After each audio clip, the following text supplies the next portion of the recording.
Gente, está gravando, tá? Se precisar, levanta a mão, que aí a gente abre, vocês abrem o microfone, tá bom? A desobediência comunica aos que nos cercam que sabemos mais que Deus. Esse é o subtítulo do capítulo 2. Aí já começa assim, né? A desobediência e o engano andam de mãos dadas. Na verdade, eles crescem juntos. Vemos isso em um incidente na vida de Saul. E aqui eles contam a história de Saul. Então, eu vou ler para vocês aqui. O profeta Samuel procurou o rei Saul com uma ordem vindo da boca de Deus. Está lá em 1 Samuel 15:3.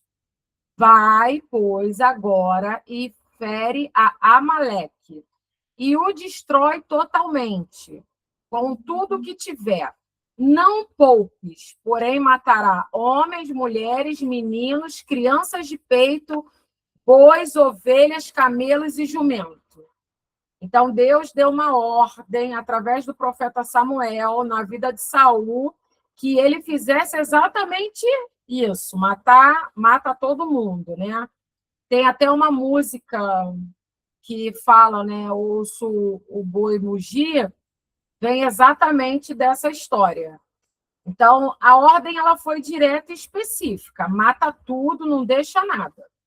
E aí, ele, com a aparência de ser obediente, Saul reuniu o exército e seguiu para executar a missão. Eles atacaram e mataram todos os homens, mulheres, crianças e bebês de colo.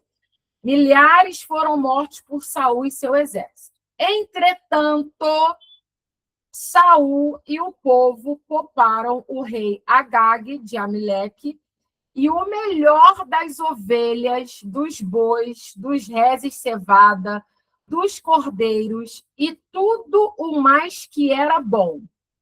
Ao contrário do que Deus havia especificamente ordenado, Saul e o povo que estava com ele provavelmente raciocinaram: é um desperdício destruir todo este gado bom. Lá em 1 Samuel 15, de 9 a 24. Antes de Saul retornar da batalha, Deus disse a Samuel que Saul havia desobedecido. A minha forma popular de falar, né? A fofoca já tinha chegado lá em Samuel. Assim, ó, Saul fez tudo errado. Na verdade, ele fez pela metade. Ele acertou uma parte, porque ele matou tudo que tinha que matar, mas as coisas boas ele deixou, né? Então, todos os milhares que Saul destruiu, quer fossem pessoas ou ovelhas, não podiam compensar os poucos que ele havia poupado. Na manhã seguinte, Saul cumprimentou Samuel, dizendo: bendito seja do Senhor. Ó, já cumpri a palavra do Senhor. Ele foi tão cara de pau que ele chegou lá falando assim: aqui, ó, tô rico, cumpri tudinho que o Senhor mandou.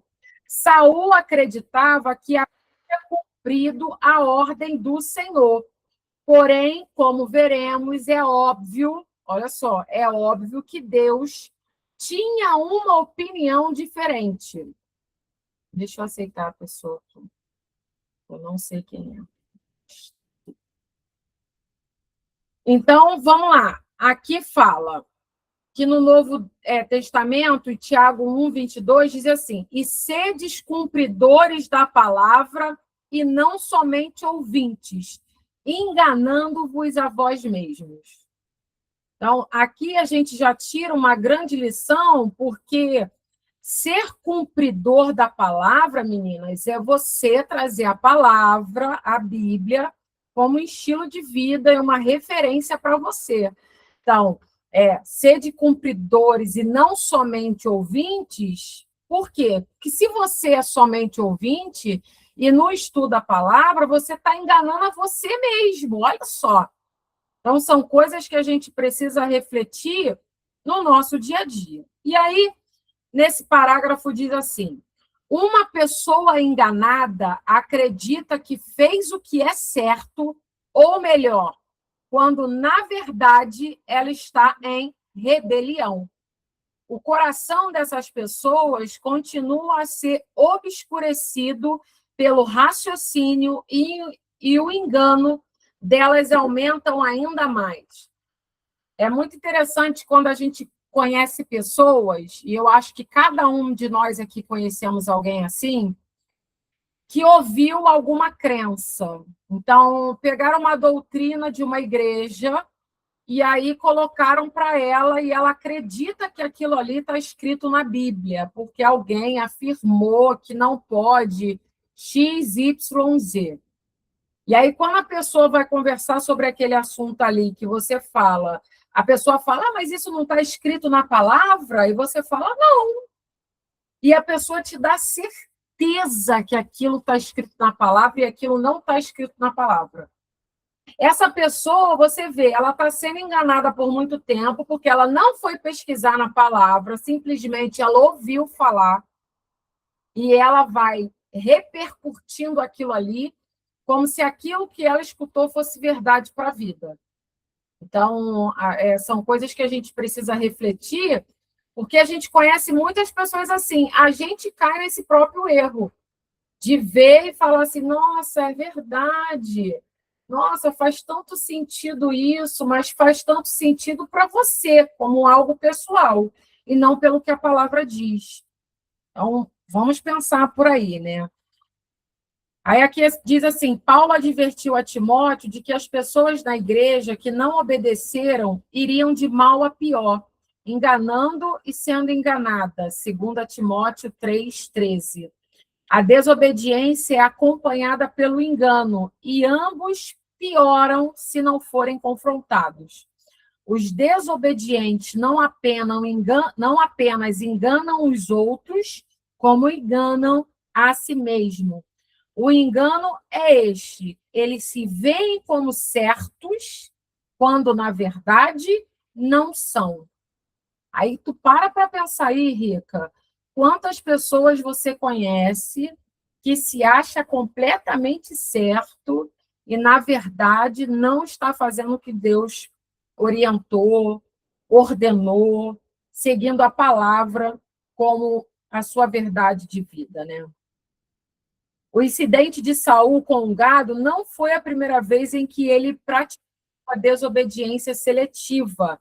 Ele foi repreendido anteriormente. Calma aí, deixa eu só liberar outra coisa aqui. Ele foi repreendido anteriormente por Samuel por não obedecer. Ele estava seguindo um padrão de desobediência. Olha o que a gente está falando. De pessoas que desobedecem e acham que estão fazendo certo. Quando este padrão se forma, torna-se cada vez mais difícil discernir a verdade do erro.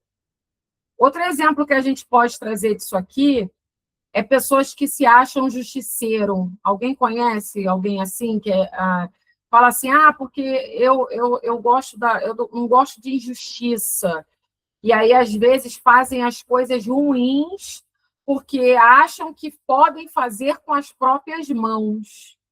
Então, olha aí mais uma situação que a gente traz de exemplo. A magnitude da desobediência cresce proporcionalmente, mas um coração verdadeiramente arrependido trará libertação e abrirá os olhos para o engano. Deus sempre oferece uma chance de arrependimento. E aí aqui é interessante porque Saul, ele transferiu a culpa para o povo. Ele falou, não, mas eu queria obedecer, mas o povo me obrigou. E aí, mais uma vez, refletindo para o nosso dia a dia, pessoas que vivem desobediência, elas gostam de justificar o erro. Então, a culpa sempre é do outro. Então, vocês que estão aqui, essas 11 pessoas, você pense, todo mundo aqui está errado, mas o desobediente, ele está se achando certo. Então, se a gente está num grupo aqui de 11 pessoas e aparece uma pessoa aqui, vai dizer que todas nós estamos errados e só aquela pessoa está certa. Então, aqui diz, Saul liderava o povo não o liderava. Ele não apenas era responsável pela sua desobediência, como também pela deles. Era ele quem tinha autoridade para liderar e também quem havia recebido as instruções de como fazer isso. Muita atenção, e eu sei que vocês são líderes, meninas.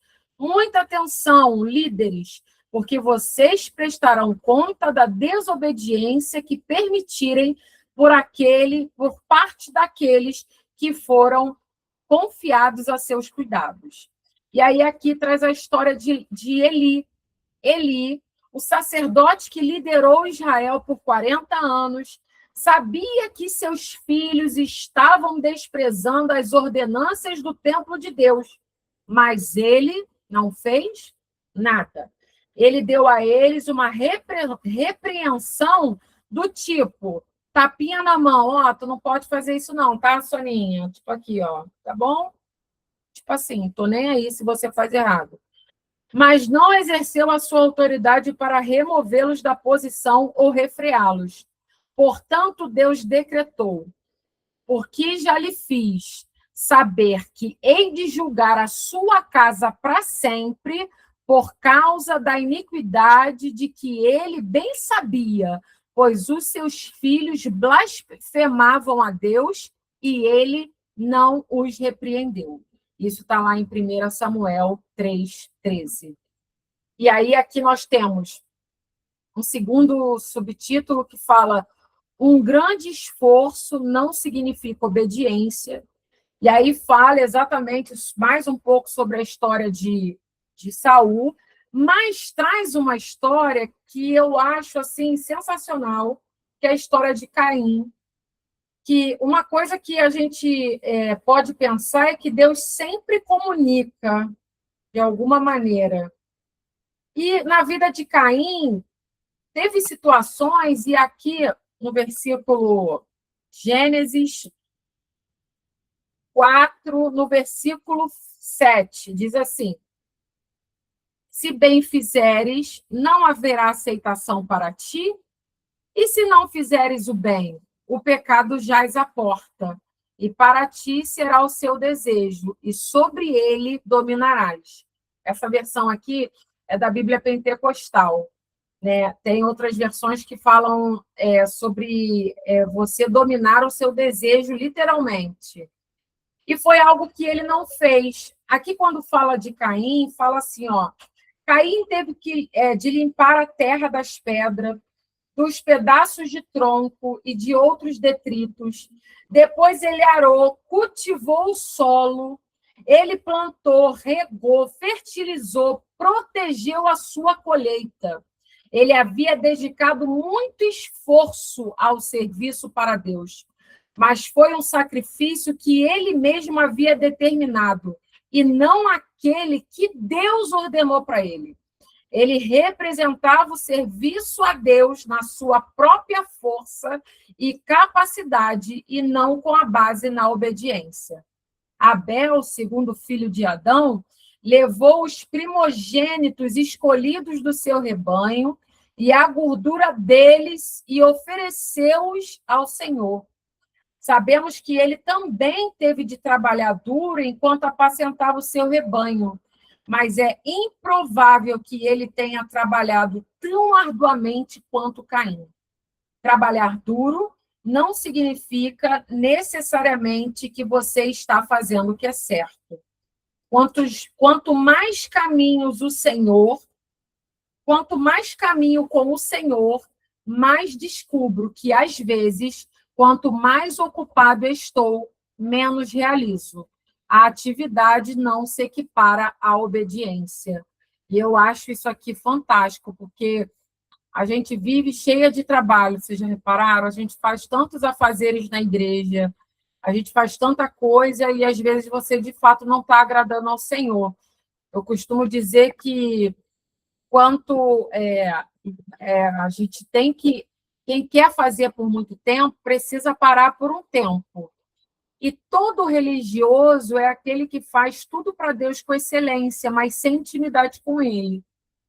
A gente pode estar sendo ocupada nesse lugar. Você trabalha para a igreja, trabalha para a tua pastora, trabalha para o teu pastor, trabalha no departamento da CIB, trabalha.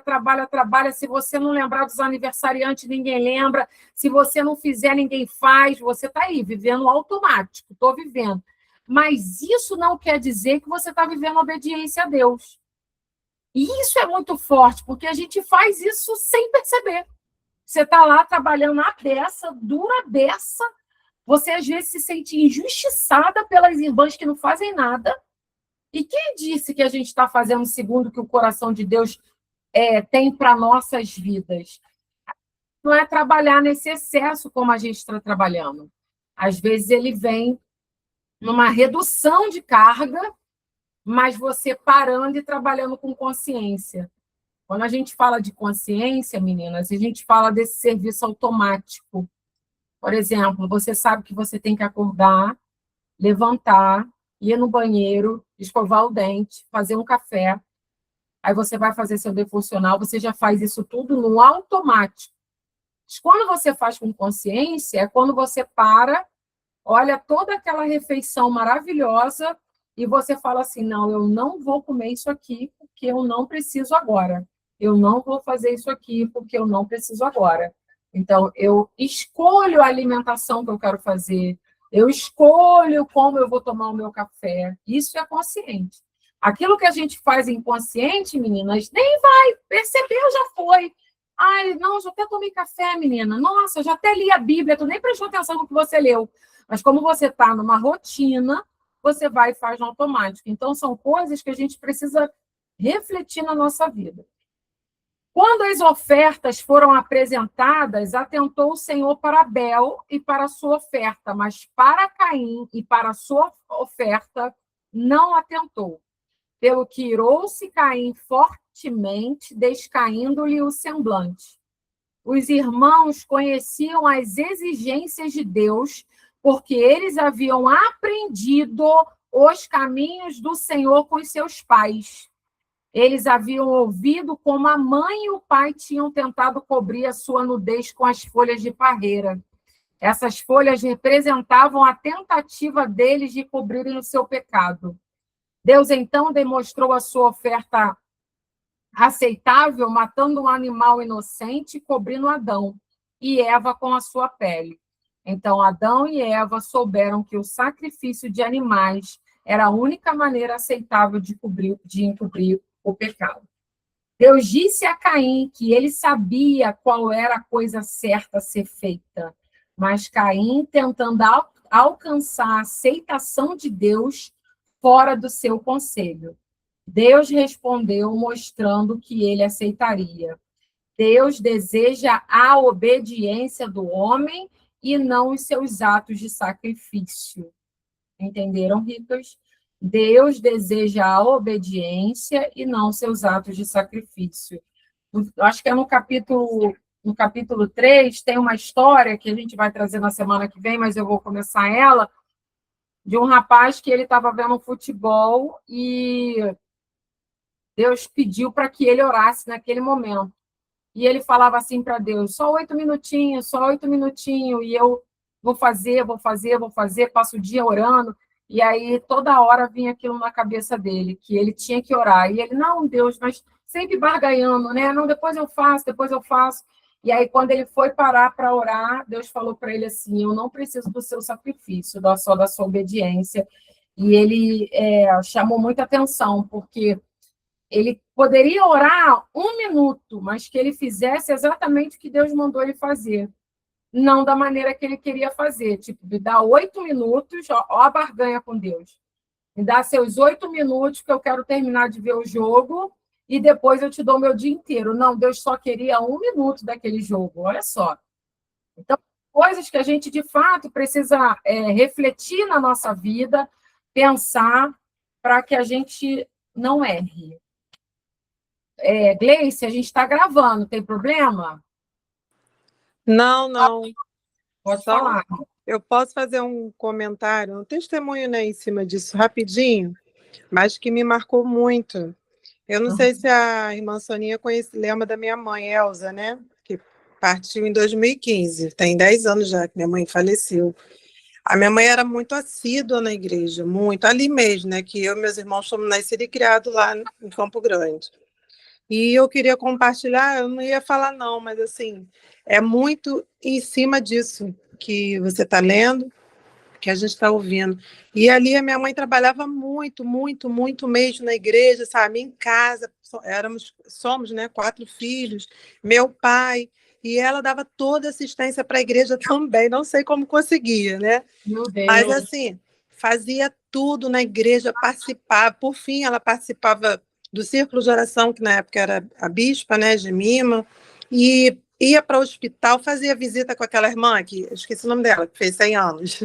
Luísa. Isso, a irmã Luísa. Assim, mas sempre de coração, mas ela tinha o CD. Ela tinha CD, ela louvava.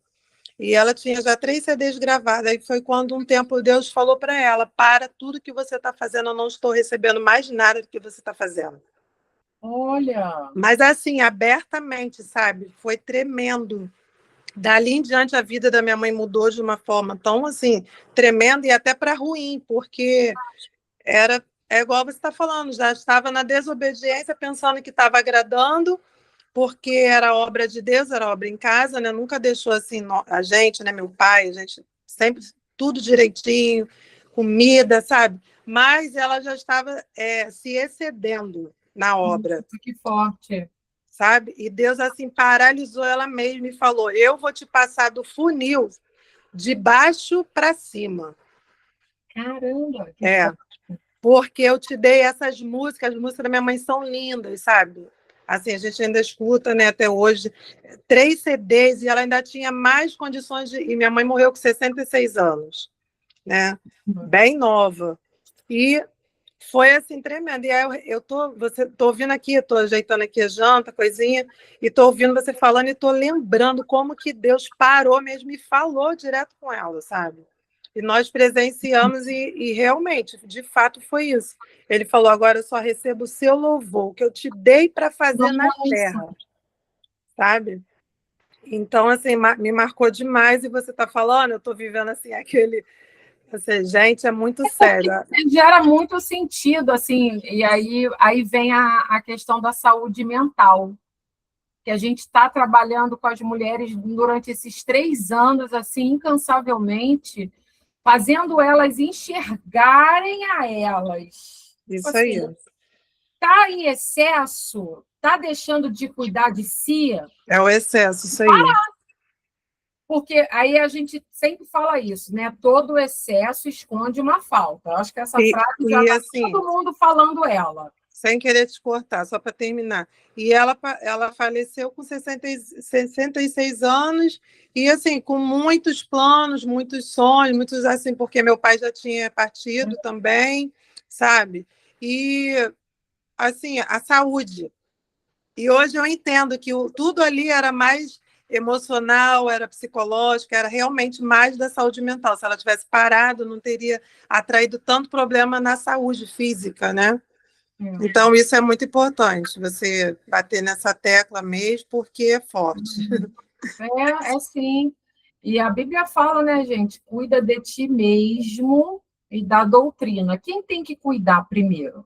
Gente, o amar, né? Ama ao próximo quanto a ti mesmo. Então, você precisa se amar para você amar o próximo. Então, eu amo o próximo como eu amo a mim. Aí, por exemplo, se você não se ama, como é que você vai ter a capacidade de amar o próximo? Você não vai amar. Infelizmente, essa é uma realidade. Aí você vai falar assim: ah, Rica, eu amo sim. Não, você não ama, você adoece. Que quando a gente acha que ama alguém mais do que a Deus, assim, né? Numa referência da vida. Se você olha e fala assim: ah, mas eu amo meu filho porque eu morro por ele. A gente já ouviu isso também. Muitas pessoas falaram assim: você não vive por ele, então você cuida da tua saúde. Para você ver o seu filho crescer, avançar na vida, para ele romper. A gente se doa demais, e eu acho que isso é um defeito feminino. né, gente? Porque a gente está sempre se doando e é muito automático. Eu acho que todas vocês devem ter uma experiência assim. Começa como professora de escola dominical, vamos botar, né? Eu acho que Soninha fala bem isso, né? Aí vamos começar a fazer visita. Aí, quando vê, tu está fazendo visita. Ai, porque a gente precisa fazer isso. Aí, cada vez a demanda vai aumentar. Porque é uma irmã que está doente, que precisa de mais visita, é a outra irmã que está precisando, é outra irmã. O mundo, né, jaz, né, assim,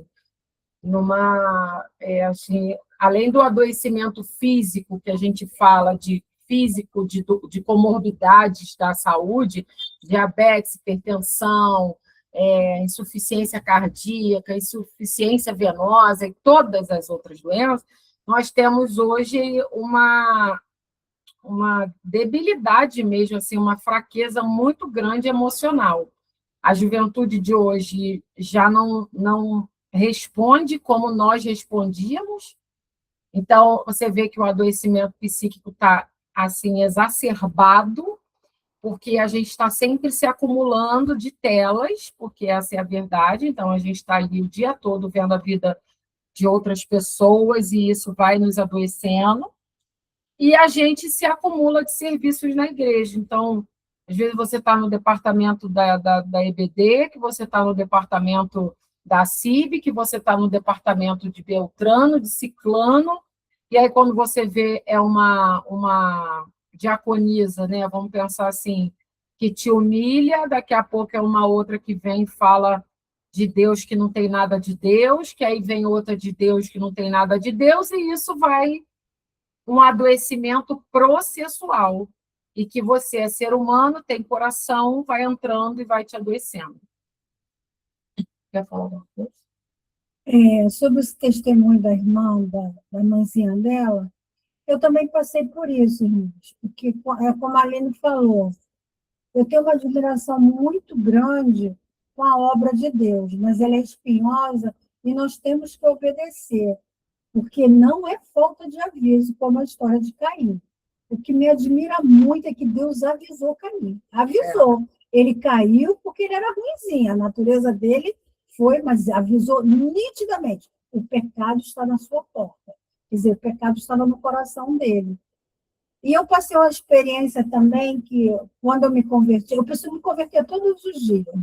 Mas eu entrei na igreja já trabalhando, para dizer assim, entre aspas, né? Porque aí me chamaram para novo convertido, me chamaram para ser professora, me chamaram para o departamento da CEP, foi me chamando. Mas eu selecionei, bom, minha admiração e meu coração foi para a escola dominical. Na escola dominical, eu fui partindo para as visitas. E eu lembro como hoje que eu ia, não tinha horário para voltar, tinha dias que eu não tinha horário para voltar. E o tempo foi decorrendo. E meu esposo, ele tinha umas qualidades para a minha vida, assim, sensacional. Ele viu os pneus, ele enchia o tanque, ele me dava o carro na minha mão, assim, prontinho. Eu pegava as irmãs nas casas, eu levava nas casas, e eu passei algum tempo assim. Mas um belo dia, Deus tirou o carro de mim. Eu fiquei, não sei se 3 anos, 4 anos, sem carro. E, para minha tristeza, nunca ninguém perguntou na visita e por que eu não ia buscar. Simplesmente assim, me deixou assim no escanteio. Eu sofri muito, irmã, como a irmã está falando, porque eu disse assim, gente, eu estava fazendo a obra de Deus, eu estava fazendo com excelência. Será que eu estava obedecendo a Deus? Eu estava fazendo para o homem? E aquilo me abateu. Eu fiquei mais de 2 anos com essa luta dentro de mim. Mas como Deus é bom, vai nos convertendo e vai nos mostrando que Deus queria de outra maneira, né? Aí, tanto é que eu parei, né? Logo depois, meu esposo ficou muito doente. Aí é que eu não tinha condições mais de nada mesmo, de fazer nada. Deus me deu o carrinho, mas aí eu pausei a minha vida assim. Eu quero obedecer a Deus e não ao homem. Que Sinceramente, irmã, às vezes a gente obedecer um homem dói, custa. Eu sempre contava as coisas para a Aline e eu dizia assim, meu Deus, uma vez fizemos uma campanha todos os dias na casa do meu irmão, para ela adquirir, porque ela tinha 3 irmãs e o pai morreu, era do exército. Faz um tempinho isso. Para ela conseguir essa, como é que fala? Aposentadoria, conseguir dividir esse dinheirinho. E por milagre, graças a Deus, ela conseguiu, menina. Ela conseguiu receber esse benefício do exército, dividiu com as irmãs, e até hoje ela recebe esse dinheirinho. Pô, irmã, para tristeza minha, né? Para mim, para Deus não. Ela nunca voltou para agradecer, para dizer, puxa vida, saiu curtindo a vida, estou com dinheiro, estou com dinheiro. E essas pancadas, eu falei, Jesus, eu agradeço a Deus porque foi feita uma obra, mas dói, irmã. Então, muitas vezes, é como diz a gente, o esforço, faz o esforço, faz isso. Outra coisa, a gente ir em jejum e orar, e orar, e orar. Quer dizer, eu fiz um sacrifício. Eu lembro de uma dessa que ela... eu acho que era, depois minha mãe encontrou ela, tempos depois, a mulher mó madame. Madame. Com um sapato de rico, de ter, oi, Soninha! Aqui, ó, oi, Soninha! Aí, o que vem no meu coração? Às vezes a gente tem que fazer mesmo para Deus, o esforço tem que ser... Tudo bem, glória a Deus, todo mundo recebeu a bênção, a gente fica feliz, recebe tudo. Mas a gente, às vezes, está pensando, está fazendo para o homem.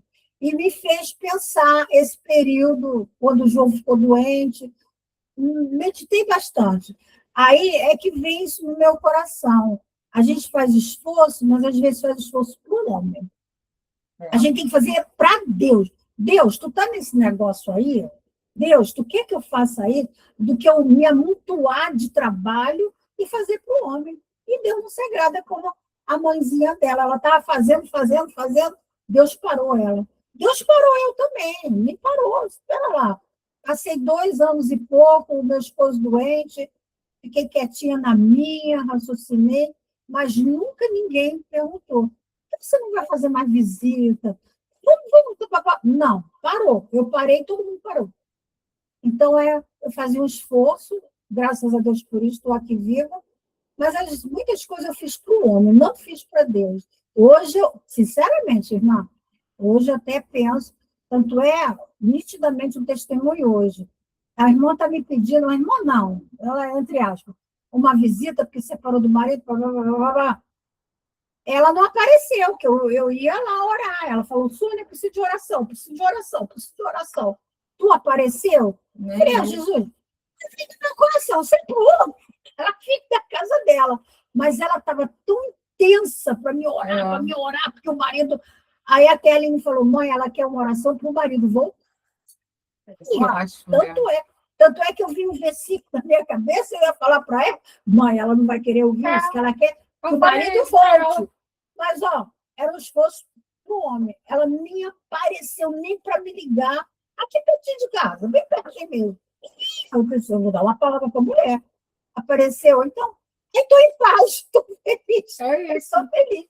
Então, certas coisas, os esforços, a gente tem que ver, é para o homem ou é para Deus? Se é para Deus, você vá. Em nome de Jesus. É isso. Existem coisas que a gente precisa refletir, até quando, por exemplo, você faz o a mais. Eu vou dar um exemplo aqui. Eu sou do a mais. A Sandra é do a mais. Como é que é o a mais, gente? Mandou você fazer um coraçãozinho lá no teu trabalho para dar para todos os funcionários. A gente vai fazer o coração, vai inventar de comprar bala e vai botar no saquinho e vai falar assim, não, porque esse aqui é o melhor. Mas o que teu chefe pediu? Que você faça o quê? O coração. E eu ouvi isso, gente, de uma capitão que eu trabalhava. Eu era responsável por uma clínica e aí eu fazia o a mais. Então, era tudo. Validade de remédio, fazia tudo da clínica. Eu tinha a clínica na palma da mão. Entrou uma outra pessoa e a pessoa não fazia esse a mais. Eu me senti injustiçada. Gente, mas eu fiquei ofendidíssima. Aí a capitã, na época, me chamou e falou, Aline, deixa eu te falar uma coisa. Você faz o excelente. Ela faz o que foi mandado. Rapaz, quando eu ouvi aquilo, Rica, mas me deu uma raiva no coração. Aí eu fiz assim, aí não tem quando tu para e pensa, por que que eu faço a mais?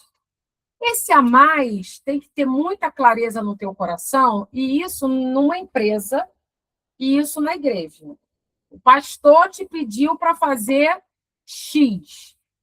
Só que dentro do X, você pode botar a balinha, um saquinho, foi uma escolha sua. Você não tem que esperar do homem reconhecimento. E talvez nem de Deus. Por quê? Porque só foi pedido para você fazer o quê, Rica? Botar uma balinha para cada irmão. Tu quer botar duas? A segunda balinha é eles que mandaram? Não, é a gente que é do a mais. É a gente que gosta de trabalhar na excelência. Entende? Não foi te pedido isso. Aí é onde a gente sofre. Porque a gente fica assim, ai, mas eu coloquei duas balinhas, eu botei um saquinho e não reconheceram, não te pediram. Aí a gente sofre. E gente, eu falo isso porque a minha vida inteira foi fazer com balinha, com bombom, com ouro branco, com bis, com tudo e mais um pouco, mas pediram só a balinha. Entendeu, Rita? Coração. Só o coração de papel. Faça o coração de papel. Agora, o que você fizer a mais, não espere retorno disso. É lógico que a pessoa pode... Sandra, eu vou deixar você falar.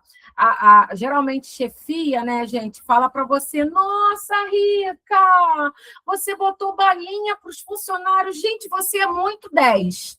Aí fica a minha pergunta. E se você sair hoje da empresa? Ela vai continuar existindo, fazendo coraçãozinho, que foi pedido a você. A balinha não vai existir, e está tudo bem, eles vão continuar fazendo coração. E isso é dentro da igreja e dentro dos ministérios também, porque você está lá fazendo o teu melhor. Então, você está rica, está todo mundo encantado com o seu trabalho. Quando você sai, o trabalho vai deixar de existir? Depende, às vezes vai diminuir, onde tinha 50 mulheres vai ter 10, mas não vai deixar de existir, sabe? Então, a gente precisa refletir mesmo, irmãs. Eu quero muito esses encontros, literalmente para a gente refletir sobre o nosso eu. Fala, Sandra. A paz do Senhor, meninas, vocês estão me ouvindo bem? Então, Deus ele não tem pena da gente quando a gente age dessa forma. Isso é certo. Porque quando ele para a gente, com certeza ele tem uma correção para a nossa vida, né? Você Nossa, vê que fala de novo essa frase que eu vou escrever aqui. Deus não tem pena da gente quando a gente age dessa forma. Porque quando ele para a gente, é porque ele tem uma correção para a nossa vida. Por Isso. exemplo, Samuel, Deus corrigiu Samuel, lá em 1 Samuel 16, 1 Samuel 16, 1, Deus disse para ele até quando que ele ia ficar intercedendo por Saul, quando Deus não queria mais que ele reinasse. Deus tinha rejeitado ele. E Samuel estava persistindo, porque Samuel achava que tinha que persistir, porque ele era um homem de oração e ele sabia que Deus ouvia a oração dele. Só que o Senhor corrigiu ele. E outra passagem também que me chama muita atenção é no livro de João, né? Que o livro de João, ele é um livro assim, ele é um livro que traz, né? Que apresenta Jesus. E tem uma passagem do homem do paralítico de Betesda, que Jesus pergunta para ele assim, a pergunta de Jesus para ele é assim, queres ficar são? E ele fala assim, Senhor, não tem homem algum que, quando a água é agitada, me coloque no tanque. Mas enquanto eu vos vou, desce outro antes de mim. Jesus respondeu para ele, levanta, toma a tua cama e anda. O Senhor não ficou dando confiança para o chorumin dele. Não teve pena, né? Não teve pena, entendeu? Porque a gente tem essa mania, a gente faz o melhor, faz o que não pediu, e a gente quer reconhecimento, isso é do ser humano, tá? Só que a gente aprende. Quando eu fui para a sede, eu era só da diretoria da minha congregação, eu era superintendente, professora de EBD e secretária. Era E aí um dia o Senhor falou assim para mim: sai, vai. Eu falei assim, mas eu estou fazendo um serviço tão bom aqui, né? Mas isso estava gerando situações, porque as pessoas. Era um serviço de excelência, sim. Eu vivia fazendo tudo para a igreja com maior zelo, vivia. Mas o Senhor queria mais de mim. Ele queria que eu sentasse para ouvir um culto com calma. Ele queria que eu parasse para estudar mais a palavra. Eu estudava, porque eu dava aula de EBD, eu era superintendente. Porém, ele queria mais excelência de mim para ele, não para o homem, não para casa de Deus, entre aspas, mas para ele, entendeu? E a gente tem essa mania, isso é um defeito, entendeu? A gente tem que corrigir isso, É mesmo. entendeu? É isso que eu queria falar. E é um defeito nosso, né? Você já percebeu como é que homem trabalha? Homem, ele não é muito do excesso igual a nós, mulheres, né? Eles fazem o que é pedido dentro da burocracia do trabalho ali, eles fazem exatamente aquilo com excelência, né? Muitos homens que trabalham, eu falo porque o Sobral trabalha com obra. Gente, bota a mão em 5 minutos, o negócio está feito maravilhosamente bem, que dá raiva. Dá raiva. Desse jeito. E quando eu saí ali, só para concluir também aqui rapidinho, eu ouvi assim, ó, mas como você vai sair daqui e deixar todos os seus cargos? E na hora o Senhor falou comigo assim, o teu cargo é ser minha serva. E eu entendi, entendeu? Eu entendi. Gente, eu estou botando aqui no chatzinho que tem aqui. O teu Cargo é ser minha serva. Esse é forte, hein? Meu Deus. Essa é forte. E como serva dele, ele não precisa de uma excelente professora de EBD, uma excelente secretária, uma excelente dirigente de diretoria, como é? Da diretoria. Eu não era dirigente, eu era da diretoria. E ele não precisa disso. Ele não precisa disso, ele precisa de alguém que adore a ele, espírito e verdade, que tenha compromisso de orar, de adorar, de buscar. É isso que Deus quer. Ai, gente. Como a gente Chega, aprende né? dia a dia, né, Sandra? Até aqui, né? A gente aprende muito. Ó, aí tem uma parte bonitinha que aí a gente vai para o final já, tá, irmãs? É que fala que Caim, ele permitiu que a ofensa, a traição e o ódio entrasse pela porta da frente da sua vida. Caim se levantou e matou seu irmão com fúria. Caim começou tentando servir a Deus. Ele até foi fervoroso no seu esforço, mas a desobediência, a falta de arrependimento e a ofensa deram lugar ao assassinato. Né? Quando a gente fala dessa fúria, nós estamos vivendo num tempo, gente, que as pessoas estão agindo exatamente com a fúria, com a ira, elas estão perdendo a cabeça. E aí o diabo já está na porta dessas pessoas, eles invadem sem pedir licença. Então, o número de feminicídio aumenta a cada dia, o número dos assassinatos aumenta, o número de suicídio aumenta, está tudo aumentando, porque as pessoas estão agindo no calor da emoção, no calor da dor, da angústia, vai lá e fala, pensa e faz. Então, assim, a gente precisa pensar. E tem uma frase aqui muito legal, fala assim, muitas pessoas inocentes como Abel são feridas ou mortas por pessoas que parecem lutar em verdadeiras cruzadas religiosas, executando a sua própria vontade em nome do Senhor. Já vem essa. Meu Deus. Pessoas inocentes, feridas ou mortas por pessoas que parecem lutar em verdadeiras cruzadas religiosas, executando a sua própria vontade em nome do Senhor. Irmãs, Deus nos deu um cérebro para todo mundo. Ele não deu um cérebro maior ou melhor para pastores, apóstolos, bispos. O que mais que existe, gente? Reverendo, diretor de empresa, coronel do quartel. Não, ele não deu um cérebro maior para essas pessoas, não. Deus deu para todo mundo igual. Irmã, questiona. Você pode não questionar, por exemplo, a nossa igreja é uma igreja grande. Eu não posso chegar sem sabedoria para o pastor falar, mas pastor, tira uma dúvida aqui. Tem como o senhor falar isso? Não, a gente não pode fazer isso. mas você tem a Bíblia na tua mão. Ah, eu já fiz isso, tá, irmã? Não tem como aqueles pastores falam assim, não, porque lá em Mateus 5,16 está escrito isso, porque João, eu já fui tentar acompanhar e eu já vi gente que parecia que estava falando aquilo ali aleatoriamente. Então, assim, a pessoa falou alguma coisa, irmã, isso Soninha é expert nisso, porque a Soninha era batisbleia quando ela era mais nova, né? Assim, e ela era daquelas igrejas de consagração, de círculo de oração. E ela sempre foi questionadora em algumas coisas. O que ela começou a aprender? A ler a palavra. Ela não achava na palavra, ela ficava falando com a irmã Edna na época, perguntando, questionando, porque aquilo não era bíblico. Então, irmãs, em nome de Jesus, Vamos assim, ler a palavra, de né? todo o ensinamento que a gente vai estar tirando daqui nesses encontros, exercitem essa reflexão, exercitem esse questionamento. Nós temos senso crítico, nós somos pessoas que não temos que viver como a massa, que escuta e fala assim, ah, tá bom, tá todo mundo dizendo, eu vou atrás. Não. Vocês veem que tem uns exemplos que aparecem na internet, por exemplo, a pessoa... eu vi isso em alguma piada, né? O cara entrava num elevador, aí botava o capacete. Aí o outro olhou e falou assim, ué, botou o capacete? Não botou. O outro entrou, ele foi, o outro botou. A pessoa não questiona, ela não chega assim e fala, por que vocês estão botando o capacete quando entra no elevador? O cara foi lá, viu que estava todo mundo, a segunda pessoa que entrou e botou, ele foi lá no chão, pegou o capacete e botou também. Não!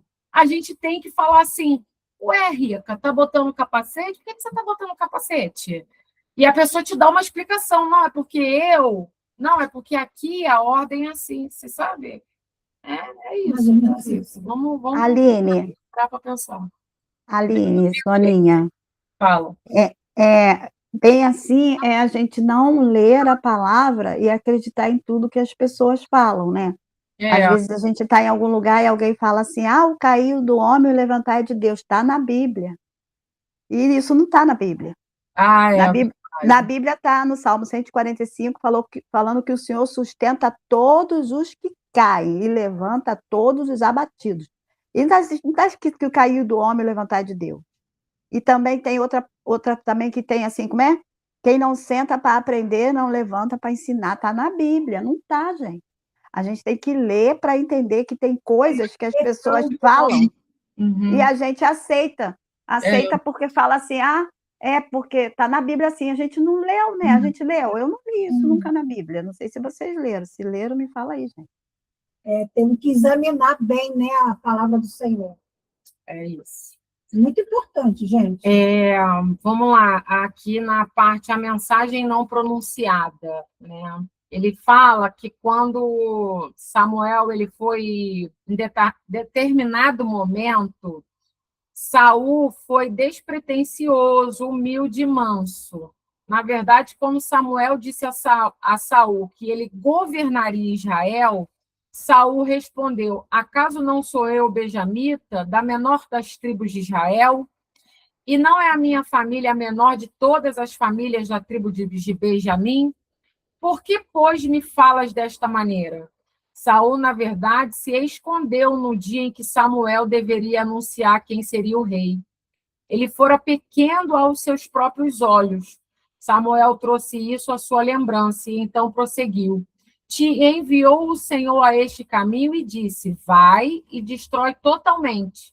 Por que te lançaste ao despojo e fizeste o que era mal aos olhos do Senhor?